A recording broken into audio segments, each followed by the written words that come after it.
এক সাহাবী বলল, নবী আমার ছেলে মিষ্টি খায়, বেশি মিষ্টি খায়, এত মিষ্টি কিনে দেওয়ার টাকা আমার নাই, আপনি ছেলের নসিহত করেন। বিশ্বনবী বললেন, বাবু তুমি কি বেশি মিষ্টি খাও? ছেলেটি বলল, জি নবী খাই। বিশ্বনবী বললেন, যাও আগামী সপ্তাহে তোমার বাবাকে নিয়ে আবার আমার কাছে এসো।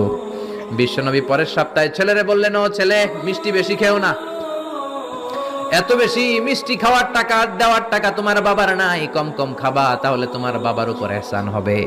ছেলের বাবা বলল, নবী এই কথা তো গত সপ্তাহে বলতে পারতেন। বিশ্বনবী বললেন, কেমন করে বলি, কারণ আমি নবী তো মিষ্টি পছন্দ করি।